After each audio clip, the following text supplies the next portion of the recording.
And, you know, a lane that they can really play through in the early game.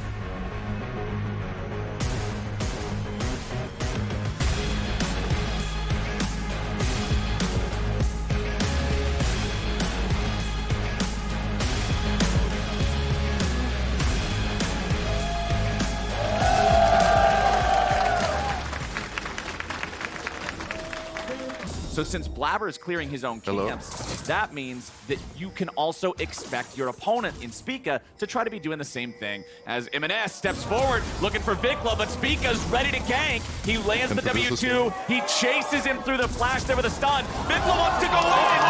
Blabber's ready to cover its first blood over to C9. Possible, because once you finish that first mythic item, no one can really fight you. So Blabber is off to a really good start here, obviously looking to get the Drake for his team. It's a perfect time to do the Dragon now, because afterwards they can start focusing on the Herald and just take the objectives one after another.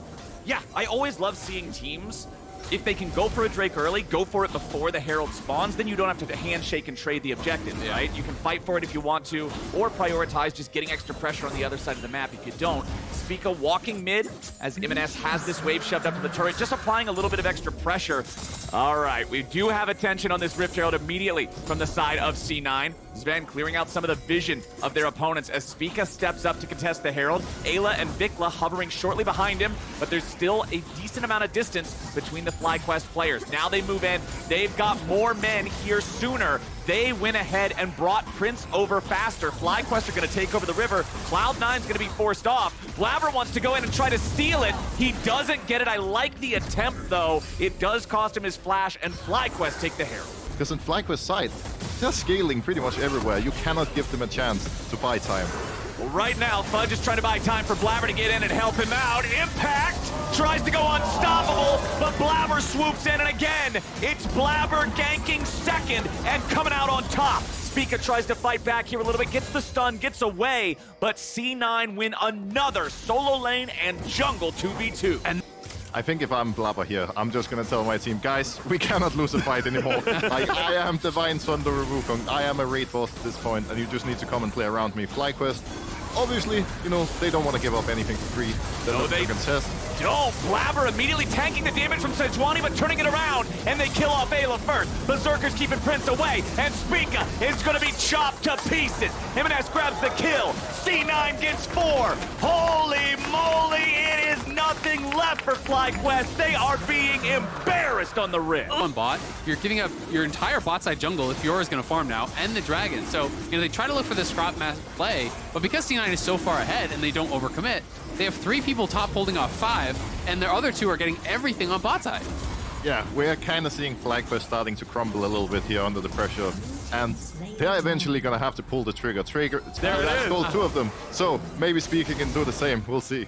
Well, right now, Spica's being chased away from his own red buff as C9 is looking to steal every possible resource they can. Blabber's smite comes in true as the teleport from FlyQuest. They're calling their moment. They want to go in now. Blabber's the target. They go over the wall there with Vikla, but Blabber's right back onto him. Blabber looking for the kill, and they've already killed the enemy mid laner. He's on a rampage, and Impact is next. Unstoppable? I don't think so. Fudge takes that kill and reposts some of the CC that would have come after him as he chases after Prince.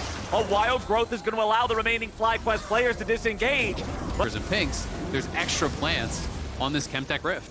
And the blast cone heats you like 3 miles, so you can get to places more quickly. You can take different angles, go over different walls.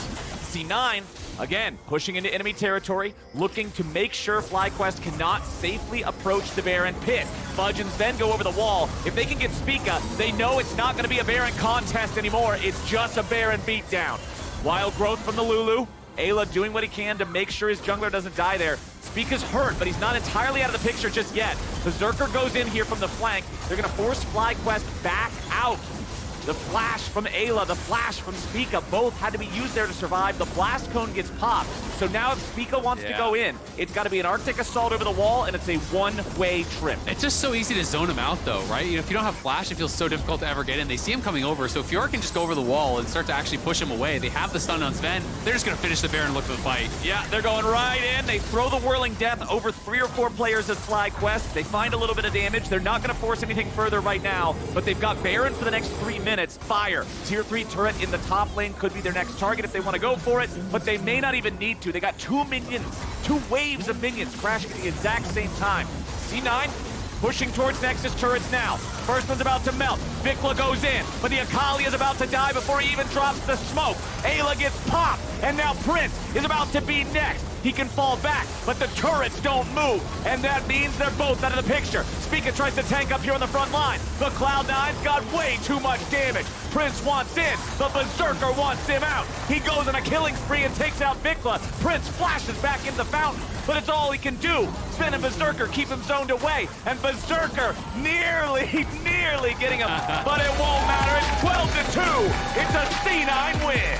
In a game between two teams that entered tied for first, we just saw one of the most one-sided stomps. If you're not on a champion that needs to get ahead and snowball against him or anything like that, Sion will be comfortable scaling up. Yep. Even if you're stuck sitting underneath your turret, if he gets a lead, fine, whatever. Give me some extra health. Allow me to become that meatball. What I'm really going to look for Licorice is how does he get involved with the rest of the team on this pick. That's what we've seen from the better Sions in the region, from Impact, from Fudge. But this same strategy was done. You have the Sion at level 1, he takes 2 of the camps, he executes, and he's feeling all right just surviving in the lane swap. Yeah. But with Poom up here, CLG are trying to respond, but Golden Guardians just say, all right, if you bring 2, we're bringing 3, and now it's Contracts having to make his way up as well. Even with that incredibly resistant plating, they're about to lose a plate here on Tier 1, but it's CLG looking to strike first. Dopla's gonna be taken low. It's first blood back over to River, and who he stays alive. It'll be a 1-for-1 trade as River drops.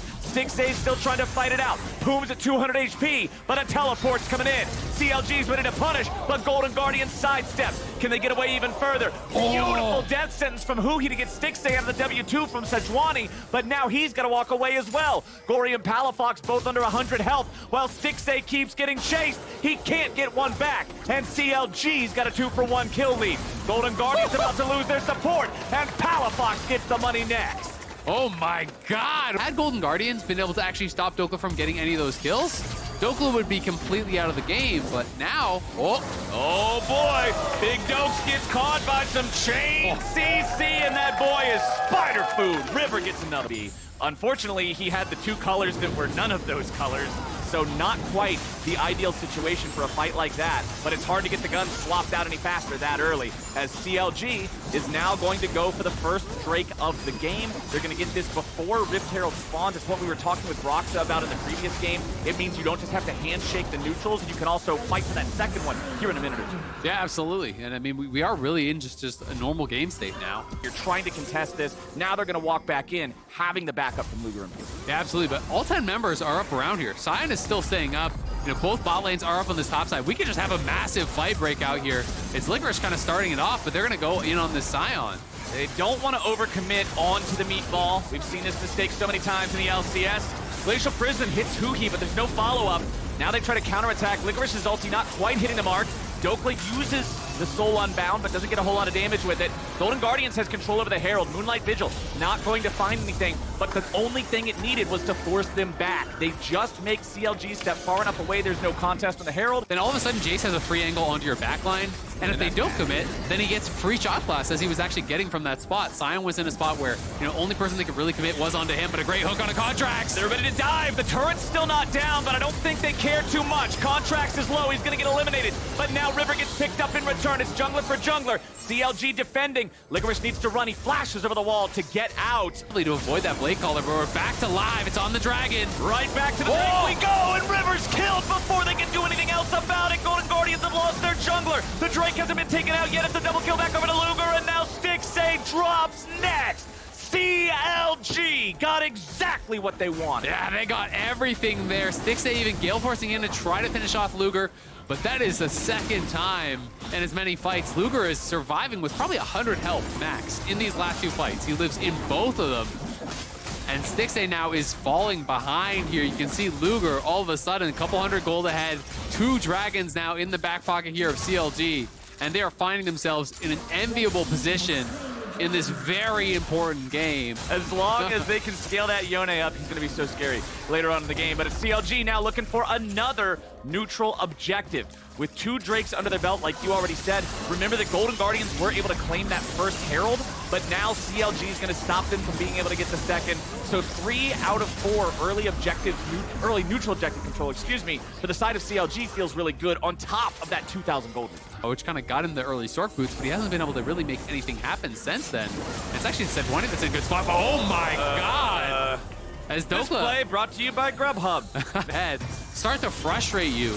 Because if you get that first kill, guess what? You get the second and the third kill because you would have had that extra longsword, which would have got it for you. And that's really frustrating in that spot. But well played, honestly, on both sides. Stixxay doing a good job anticipating that E coming through from the Xayah, the pullback on the feathers to actually Gale Force up. There was the responsive Gale Force up from Luger as well to try to get that direction, but couldn't actually land it. The important thing is, even though it can be frustrating to miss the kill, they got both the tier 1... We can see now Luger already has the Navori done, so he is out to a nice little lead here. Stixxay is going to have some golden pocket, but not quite done. Licorice ready for the engage here. Decimating smash onto Palafox, but Contracts is the target. Death Sentence pulls him back underneath the turret, but they still don't have the damage to kill him. Stixxay's gonna grab it now, but he's traded for River. 1 for 2 as Dokla dies. Stixxay's gonna be taken out next. It'll be a 2 for 2. It's a bloodbath here in the mid lane as Gory's still off to the side. CLG's got more health overall. Licorice nearly dead, has to retreat, and the tier 1 turret falls in mid lane. Skilly to Poom for guaranteeing there is no safe way for Golden Guardians to do this. Remember, Chemtech Rift means those blast cones go really far. You're going all the way across the river, landing next to the Scryer plant. So Poom recognizes he needs to back away here. River wants to go back into the pick, clear out some of the vision placed down by CLG. This whole time, Dokla and Luger were on the other side of the map getting the Drake, and that's sole point for CLG. And this is why these kind of like threaten Baron. And Contract's not going towards a Warmog second, which surprised me a little bit, but looking for the ulti here. Nice repel. He repels, but he's going to repel right back down onto the ball. Palafox was ready with a follow-up shockwave, and now River's killed off at the very start. Palafox flashes away. Dokla's ready to protect him. Golden Guardians seeing if there's anything they might be able to get back here. The Elise has reached the point of the game where she is no longer the apex predator in the jungle. It is kind of scary in these situations, even if he repelled away from the Glacial Prison. CLG had the follow-up. Yeah, I mean, unless Elise has an angle to get onto a backline, then you can really start to threaten something. Nice little sidestep from Luger. They're going to turn it around! Poom's ready to go, and Stixxay flashes and still dies. Luger now looking for more. Gory's got to flash away next. Licorice, Huhi, and Gory all trying to get away. River not alive for another 5 seconds, snapping in with both summoner spells ready to go. And they find what they were looking for. Now they're going to teleport right back in with Dokla, teleport right back in with Palafox. It's a 5-man CLG Baron play as Licorice goes over the wall with a Blast Cone. Poom could potentially get caught out here, but the other Blast Cone's going to get him right back to safety. River's nowhere near for a steal, and now Dokla is going to apply more pressure to Huhi. He has to snap back as the timer runs out. And the fate of the Drake is what we're talking about, because as Dokla draws all the pressure, CLG collects the prize. Chemtech Soul for them, and that means extra damage and extra survivability below half health. Weaknesses have been at the front of things. Yeah, absolutely. It's been really, really tough. You know, when you're playing up against these kind of compositions, if you aren't snowballing, it's so difficult. So Golden Guardians are going to move out, but look at Poom's positioning on the side. So hard to get in. Dokla finds River. That's all he had to do. Just keep Elise away. Make it so there's no sort of a chance that you lose this objective. Licorice flashing out. Contracts falling back to the rest of the team, and now CLG's ready to re-engage. Licorice is tanky. Tanky enough to live, but only for now. Dokla? Okay. Yone. Anyway, we've got CLG wearing Baron, and now all they got to do is regroup and get ready for in that solo matchup in a side lane scenario, and that just showed off why. Dokla giving his team a 5v4 for still 30 seconds from now. Stixxay's already dead. There's the trade of cooldowns. There's the superior resources left to spend. Golden Guardians have already lost 2 more, and Luger doesn't think that's enough. Huhi and Licorice are trying to escape, but Poom's coming around from the corner to try to cut him off. Dokla's ready to go. They don't want Yone taking the turret. As soon as somebody else has turret, that's when you go in, and that's when Huhi goes down. Poom leads the charge, and a teleport onto the cannon minion to try to keep it alive, tanking up the turret.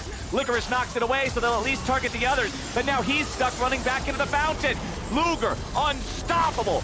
CLG looking to end the game right now. Licorice's dead body won't even be able to rampage through him. Dokla resets his position back onto the fountain, unfortunately, but CLG still has so much time. 10 seconds on Stixxay and River. CLG don't even care. They're trying to pad the stats and get another one on Gory, and there's the execution. CLG, we said they had to win it, and they won it. They'll take down Golden Guardian. CLG kick off Super Week in a huge way here. Anyone that Annie ends up locking down makes it difficult for them to get him out of that situation. So I like 100 Thieves in the early portions, but Aurelion Sol later in the game, busted. Let's do it. It's 100 Thieves and TSM both tied at 7 and 8 coming into Super Week. Traditionally, 9 is the magic number to make it into playoff. Right? Because the communication within your team is tough. Com's going to be look perfect for 100 Thieves. TP comes right in. But they do not overcommit early. They want to make sure they can back it up. Double of cleansing, but then still getting caught, has to flash away. Now Closer could be in a little bit of trouble. It's first blood back over to TSM. It's going to be traded 1-for-1. But can Closer get away? TSM has a 4v1 dog pile. Closer wants to reset, but he won't get it. The bailout ain't enough. And TSM gets 2-for-1. Is played this one out well, but TSM is on it right now. Couldn't find the dive, but decided with a stacked wave that they're going to go for the dragon instead.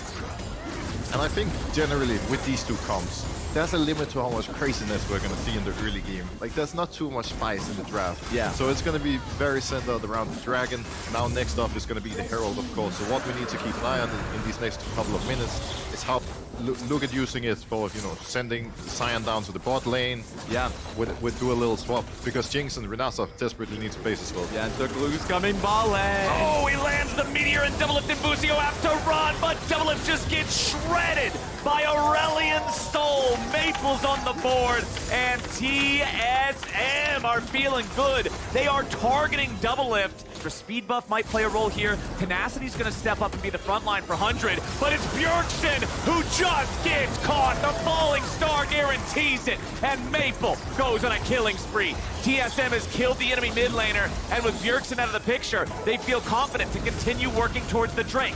Solo's gonna keep on frontlining as Tenacity tries to create some space for his team to move up and move in.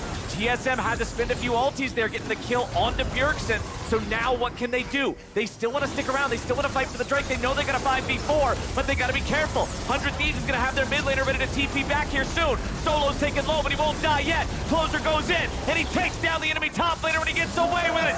100 Thieves just stole that whole fight. They're gonna grab themselves the Drake. They're gonna grab themselves an extra kill. Yes, Closer will die for it, but when you're behind, you'll take those. And now, speaking of, the fight is about to happen.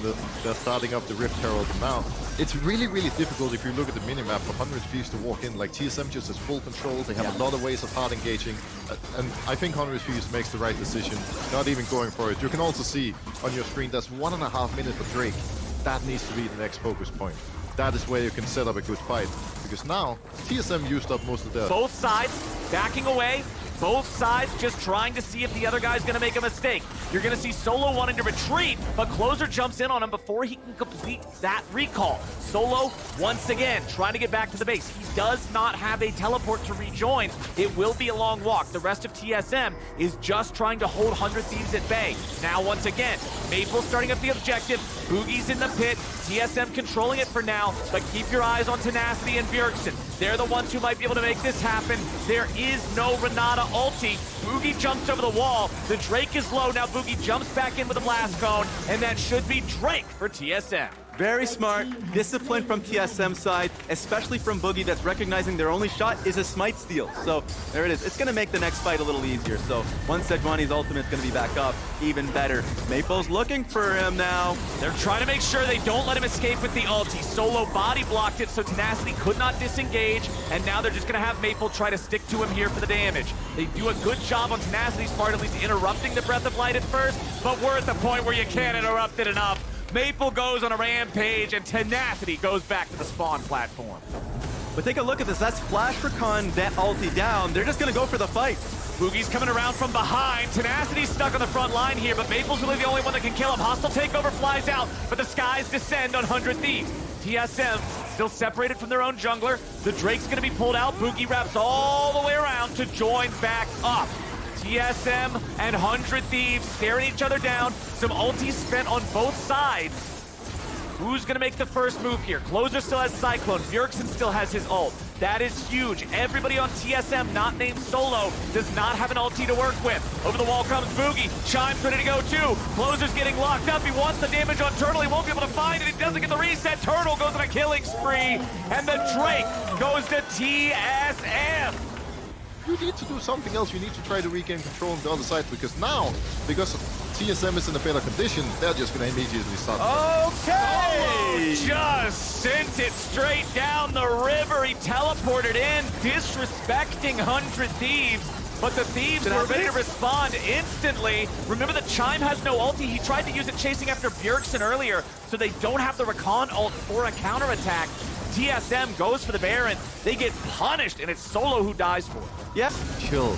Calm down. We don't have to rush anything. Well, he might be in trouble yet again now. 100 Thieves in the enemy jungle looking for TSM. They take 2 of them low, but they aren't going to grab any kills just yet. They're still trying to stick around and contest the red, but it's Busio into the stopwatch trying to stay alive. Now, oh, double just headshot Chime. 100 Thieves finally might have found a good fight. Solo's going to die next. Both kills on double lip. This is what the doctor ordered for 100 Thieves. The pressure's at the highest it's been all season, and you can tell that its pressure is getting to TSM. Solo, you can even see him telling his team to calm down. That's also referring to himself, because yes, he got picked out, but Chime's last 3 engages have just been blunders. So the first one, of course, that was the Wukong clone. Second one we saw, that was no one in the bush, and then that one now makes it so much easier for 100 Thieves to come back into the game. Please tell me someone is going to try to stop Sejuani from jumping in. I'm getting anxious watching this. 50-50, but it ends up going the way of 100 Thieves. The damage over the wall from Aurelion Sol, not enough to pick up any kills, so it's Baron plus a kill on the side for 100 Thieves. They're back in the gold lead. Sure, they're walking up. Aurelion's really strong, but they just wasted Sejuani ult. Oh, in the way! Tenacity. They flash Maple in front of Tenacity to guarantee they're able to keep him there, and he can't just ult out. Turtle goes on a rampage. 100 Thieves frontline has died. Closer tries to go in for the counter engage, but he's gonna get locked up. The Skies descend to stop 100 Thieves' follow-up, but the fight is chaotic. They're still looking for a little more damage, and Solo drops. Bjergsen's so close to dead, but the bailout might be able to bail him out after all. The stasis for Maple will not matter. 1,000 gold for Closer. 100 Thieves wins the fight. A decisive fight and call by Closer takes the game by the reins. Like, the most important thing you think is, oh, Tenacity is down. You think they would lose. But if we look at that fight again. The calculated depth, the fake depth, the one that sets up the team for success. That's what we need to see more. That's what they want to do more, and Solo just pops. That Kastante is not tanky enough to survive. Entrance to the pit itself. TSM's on the defense, and they know it. They're going to need a massive Aurelion Sol ulti, a massive Rakan engage if they want to be able to come out on top here. But Boogie just gets caught out. Chime goes over the wall, finds an initiation onto multiple targets. 1-for-1 trade, jungler for jungler. But where does it go from here? Tenacity and Solo still left as your frontliners. Usually it's a little bit harder to just straight up force the Baron because it takes way longer to take it. If you get the mid prior, you might be able to sneak the Dragon with your AD carry. And we see both teams here, they're just fighting for their lives to get the mid prior, because if you get the push, you can do whatever you want. Oh, double lift just destroys Solo. Counterattack from Aurelion Sol isn't enough to get anybody back this time. That is huge for 100 Thieves. They know that Solo is not tanky enough to just step up so disrespectfully, and they immediately punish. Great call from 100 there. Now you're in desperate situations if you are on TSM side. Dragon is up, but 100 Thieves is trying to force another fight. TSM is a little bit split here. That's what I'm concerned about. Turtle could be in trouble. He's taken incredibly low, but he won't die yet. Tenacity gets him with the decimating smash as he dies. A 1-for-1 that 100 will take any day of the week. They kill off Aurelion Sol, and TSM has rumbled against 100 Thieves. Would you call that a good death there, Broxa? I would say so, yeah. That's a pretty decent death. If my Scion dies like this in solo queue, I would approve. Yes, there we go. Pretty happy. They get the Baron, they can get the Dragon. It's not looking too hot right now. They're just simply not synced at all. Something is completely off with their coordination. And that is the main reason we see Solo being 0-6 as well. They need to make sure they're on the same page, because now they don't even have the advantage anymore. The next engage has to be clean or it's game over. There it is. This is the maximum dragons allowed before Sol needs to be actually hit, because otherwise they're about to get steamrolled. Really is being popped there. Really a punch, but a pick. Look at that. Bjergsen caught out here. To really showcase that they can make it to playoffs, that they can end this spring split on a high note. Oh, the sweeper over the wall looking for closer, but TSM just walks into a meat grinder. Doublelift is dominating, and Wild Turtle has been found out on the flank. Tenacity and Closer going up against Turtle, and they'll bring him down.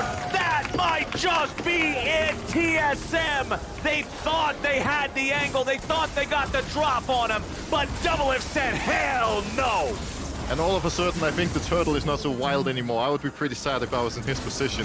That huge burst that we saw into TSM just made it so hard for the front line to be able to protect their carries. And now look at this position. This seems like a free Baron. Oh, Maple wanted to go over the wall because he thought he was just going to get to kill Tenacity. Super Mega Death Rocket misses, so Maple lives, but 100 Thieves take the pin to make this TSM's last stand. Tenacity approaches from the side. The Scion is huge. Look at the health bar on him. They can't get through the Gargoyle Stone Plate. Meanwhile, Solo and Boogie have to try to tank up on the side of TSM. Closer might finally get popped, but the Guardian Angel means he'll come back to life. He needs to try to escape back to the safety of his team. Minion Wave's gonna let him do it there with an Nimbus Strike. Now, they're focusing on the inhibitors. Mid has already fallen. Top has now fallen next. Chime trying to disengage, barely any HP remaining. Solo ain't have much left either, as Maple and Solo try to disengage. The re-engage from Chime won't hit anybody, and 100 Thieves is steamrolling towards the enemy Nexus. Now they back up. They don't want to give away anything for free. Doublelift gets executed on the Singularity. He can't come back to life. Tenacity wants to use his dead body to try to pick up something else, but 100 Thieves. Kill on towards Doublelift, so it extends the game a little longer. And hold on now, Boogie in trouble. He's gonna be bursted very low. They take him down. Doublelift gets excited, and TSM's gotta be careful. They've still got the damage from Aurelion. Tenacity backs away. Solo's still here on the front line. Maple's gotta do all the work. He goes on a rampage. Now they gotta wait for the passive to go away from Tenacity. Double kill back over to Maple. Wants to find some more. Can't get it. Maple under pressure. 100 Thieves get it done. They take out 4. They only lose 2, and they're gonna walk it into the base and an exposed Nexus. There they are. They were going for Doublelift so much in 100 Thieves, just trying to protect him, and he stays alive. Huge win for 100 Thieves over TSM. They're going to move up in the standings. They're still looking to keep this playoff hope alive. The ability to show up at every scuttle that has a mark, to look to fight for it, to even invade for some of those preliminary camps, things like the Raptors. And you can't really do that if your Laves are under their tower. Because you're ending up just kind of like flipping the game on it. Here we really go. Isn't worthwhile. Logged into the game. Evil Geniuses chasing top 2 to finish in the regular season. Guarantee that top 2 spot in playoffs. And Inspired has vision on it, right? They don't necessarily know this, so Inspired is moving over. Annie is getting pushed mid, and then once they have pushed mid, they could potentially go for it, but instead it looks like they're just going to elect to give it up. They're going to take topside scuttle, deny that mark, just give over that early first dragon, and just shove out that mid wave. So a nice little move here from Immortals. I like the look. Win, but it's nice. Yeah, I mean, you start the early dragon stack. This is quite early. Didn't surround it, but gets that dredge line, lands onto FBI. Has flash available if he needs it. So exhaust and first blood. Tactical with the flash arrow. Yeah, charging up the Q flash in, lets it go and gets the kill there. Really nicely done. Talk about how important it is for this lane. Oh, Yeah, and now another one. Tactical surely gets this. Flashy is feeling it today. Do they give it to Tactical if he's got the Q off cooldown? Otherwise, Fleshy should have Dredge Line to take this one. Guarantee it. Walks back. Fade away. Fleshy gets the kill. Oh! Wanted to try to stay in tower range. Oh, They knew the JoJo roll was walked down. coming. Yeah, Tactical doesn't have flash, doesn't have heal. JoJo's got the Timber smacking him. Do they give it to FBI, though? Now JoJo with the thumbs up says, I'll take this kill credit. 2 on the board for EG. Yeah, can even use Tibbers to help push that out. He's going to recall, so Lee Sin covering mid, this is always the kind of play you want to see. It is a sign of a good macro team.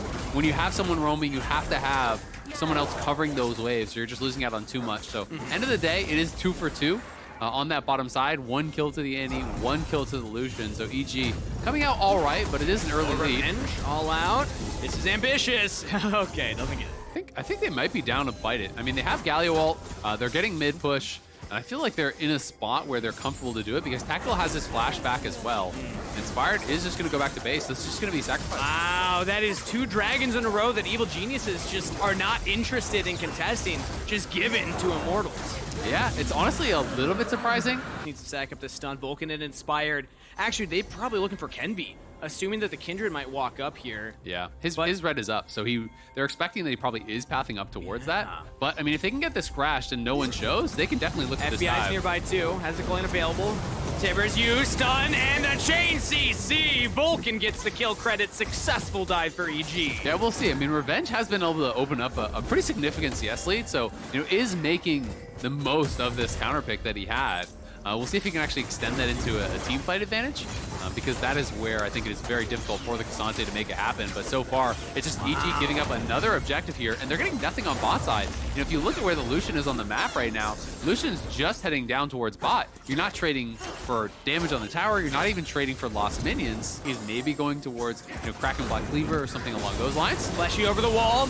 They have the rogue entrance as well. Chain CC onto Inspire. That's jungler down for EG. Jojo still has the Tibbers. Trying to stack up. Could look for something big here on a Kenby, but we still have the Kindred ultimate, so Immortals with a crucial jungler pick right before Dragon's coming up. Manny needs to try to get back there. Also, no Tibbers, because it was actually used, I think, on bot side, so Kenby's just going in. Forward. Balulu just flashes in, sees an Annie, gets the double taunt, plus the Justice Punch. Back on the Vulcan, but Someday and Inspired are fighting on the flank right now. The fight is a little split, so Immortals, they commit to the tanks. They commit to Someday. Pulled over, all out from Revenge, and that's top laner down for EG. Show here, and that is another mark. I heard the sound go off there, so Kenby now at 3 marks. It's 3 straight dragons here, only 18 minutes in.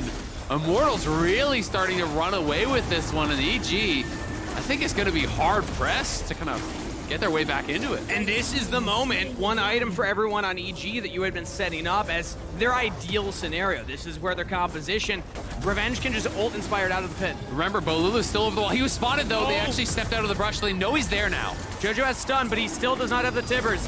Bolulu over the wall. Immortals are not committing to the dragon. They haven't decided if they want to just go for it and then keep Inspired out, guarantee it. They're still a little worried. FBI might be the hero here for Evil Geniuses. Lucian with 2 items still can do a lot of damage in situations like this. As Evil Geniuses are walking up, Revenge trying to buffer the CC. Fleshy goes in. Balulu with the 4! Jam taunt! Blows up Evil Geniuses! And Immortals get a double kill for Tactical, winning this fight easily. And they're gonna get the dragon right afterward. Even Inspired's not getting out of that one. Playing around with the dragon wall, like it can be. Flames just fights down. If Inspired can take down a kill, maybe that's some for him, but he's taken out. Immortals win the fight. Immortals win the fight, and they could even potentially go straight towards Baron. We'll see if they want to go for it. The respawns are not that long, but Vulcan's still out on the map. Fleshy is hunting, Bolulu is hunting. Vulcan's gonna get caught too. Fleshy, Dredge line just missing. And that is going to be sold. That is going to be Baron. And almost certainly that is going to be the game here for Immortals, crushing EG to start off Super Week. This is 25 minutes. This is not a late game. Oh, Kindred came online. They outscaled. They got a little sloppy for EG. No. This was Immortals from the first dragon, exhibiting control through the bot lane, roaming around getting every neutral objective. Who started it, but we will finish it. Cashing FBI away from the rest of the team. They'll even get Someday. And this is surely just the end of the game. They have Baron buff. They have all members up, 5v3. They can walk this wave in. Yeah, they're just going to march it in. It looks like they want to go for some kills instead. Revenge chasing Vulcan across the base here. Inspired will play goalie as he tries to save his support. Jojo's here. Revenge. This might have been ambitious, but the team is backing him up. Inspired, separated from everyone else in the dredge line, even onto Jojo. Lands a stun onto Fleshy. All right, Inspired's down. Can Immortals still end the game? 10 seconds for FBI. They're onto the Nexus turrets. They don't have a wave. They're just going for the kills. Vulcan's down. Jojo Pyun running to the safety of his inhibitor turret, but he ain't even safe there, buddy. Immortals playing upset here and making the playoff race very interesting. Where were you when Immortals upset Evil Geniuses? They're looking for the ace. Someday gets back to the fountain. Immortals might not even care about it. They can focus the Nexus, but they want that kill. Give it to them Someday. It doesn't matter. Give them the win. 14-3, not even 28 minutes into the game. Immortals taking down EG. A huge upset to kick off the week here, and it's a second win now with both. Line picking it, and now you're countered by the Taliyah. Yeah, the Taliyah, I think, is just such a good answer into this draft. 4 champs with dashes, right? And that is very difficult to deal with when you're laning against Xayah. I was assuming it was Core just actually getting up on top of him out of vision, perhaps, and forcing it, but that is. Oh, now he doesn't have it for this play. So the Ignite's down. Jan's got the damage. First blood to Team Liquid. Map, so this will be a free dragon picked up for Team Liquid. A solid start for the team, winning bot lane, getting that early dragon stacked. And they are definitely looking for this win. I mean, again, this advantage as Santorin's going to be sneaking in here, and they can potentially try to bait Pyoshik. Okay, Pyoshik and Jan playing for the play. Core goes for the engage. Snap in onto Tomo. Knocked up, flashes away. Heal as well with Chain of Corruption thrown. Dignitas absorbed the play, but it costs them a lot. Yeah, I mean, they were trying to bait that, but honestly, it was way worse than that. Oh, Pyoshik still wants it. Says, Tomo, you walk back up. I'll punish you for that every day. Oh, that is rough for Dig. Santorin's trying to go in. There's no shot you get anything done here. Oh, they get teleport out of Harry. All right, can Jan continue this? Featherstorm with the recall gets flashed out of Santorin. Position to contest. Yeah, not going to be able to really get anything done about that. Ghostblade is completed for Tomo, but the Gale Force being done already on the other side is really scary stuff. Again, Jan still having those summoners available. Will not look for any eager plays. But actually he's invading on the blue buff right now. Dignitas will walk up. Core GJ should see that Santorin's down here, and Pyoshik's waiting for him. Goes right in onto Jensen. Flash is available, but the double cyclone. Oh, interrupted, but Santorin picked up as well. Double kill to Harry. Nice. Patient says, I'm going to go past Santorin onto the real target. Yeah, exactly. And then watch where he clones. He clones to over here because this is the only way that Jensen can really run. So Jensen, at times, there was the earlier TL game against 100 Thieves earlier on in this split where Harry kind of just gets caught on a Bjergsen flick without a flash, without any sort of setup there. You know, these little mispositioning moments generally mean you automatically lose the team fight. But it also means that when you are playing it out well, you're going to get more credit as well. You're going to be able to be in that position to potentially carry a game out of the area. This is all TL. They have got to be able to get forward and cover all these paths for different angles of flank, different angles from engage. Because if Varus or Jensen here get jumped on, they're going to lose the fight pretty much. Speaking of, Jensen does not realize he's in trouble. Harry with the combo! And a solo kill on a Jensen. Nicely done, just knocking him down easily, and now threatening the dive. He gets onto Tomo, Chain of Corruption. Do you take it? Sure can backflip. Nah, not feeling it today, but Core JJ is. Flashing gauge starts the fight, and Team Liquid commit underneath the turrets. Pyoshik pretty deep in there, and Santorin will punish him. Look good to start, will trade at least Ignar for the jungler. Yeah, Pyoshik went deep, and then Santorin kicked him even deeper there. They at least get one back, but it's a couple kills, and it's a couple turrets, both going the way here of TL, so the gold lead will just extend. We're over 3.5 TL, though, marching around the map, just knocking down tower after tower after tower.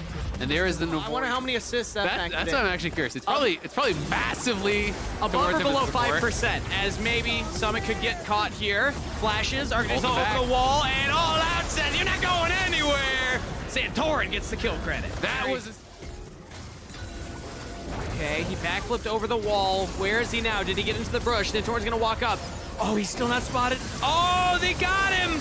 And Harry almost picked off into the stasis, but with Ignar there, flashes away. Shuriken back, Harry's out, Santorin's locked out, but he gets away just in time. Glacial Fissure, prison onto Jensen. As the Dragon now focused down from Team Liquid. The fight was dicey, but Dignitas might have bought enough space here. Harry can TP back in, though. The fight is not over yet, and Pyoshik now has his ulti here again. The Dragon's not low. Harry does not have the perfect execution or the flash, but it's still another body on the board, and Dignitas do not have a lot of health bars to work with here. Armut in particular has the all-out. Santorin's in, looking for the 50-50, but has to jump right on out. So that's Dragon Soul to Team Liquid. Very close. Santorin has the opportunity. You didn't get the Dragon. Can you get the Baron? They got the control ward over. He's into the pit. He's stunned. Doesn't steal it. Baron secured by Team Liquid and Pyoshik, but the all-out from Armut will grab the jungler. It is 2 kills for the Baron. Yeah, 2 kills for the Baron there. And building towards summer. And hopefully, getting a 3-0 this weekend would put them in a really good spot. So They are still over on the other side. So Dig is just going to have to try to barrel in here. You've got to flip the game on Elder. Got to see if you can make something happen, but the flank is being set up by Pioshik, and Ares coming over too. KJ's all the way up here, teleport in, and Jensen did not expect that angle. Tumbo engaged on. Now they're looking at the front line, but they already took down Ignore. Pioshik's out of the back line. Team Liquid, Ares doing it. Double kill to the Akali, and this should be the game-ending fight. They're teleporting into the base. Summit wants to end it now. Team Liquid will chase down Armut and Jensen to prevent them from backing and stopping this push. There's not a lot of hope left for Dignitas, and Team Liquid want to keep themselves in the playoff conversation. Armut focused down. Jensen often the carry for the team. Weaver's wall to safety. Maybe turns out to Core JJ. All right. Trades one back. It's another. Armut trades another as Pioshik comes out of the stasis in onto Jensen. The Nexus is falling though. Even if Jensen gets this, which he doesn't, Team Liquid making the playoff race interesting. Double kill to Pioshik as they will take down Dignitas. I don't know if they can. Oh, wait a Jan minute. is low. Jan has to do the Feather Sword flashes. Jan got it. Team Liquid win. Oh man, got dicey for a second there. TL, we're chasing for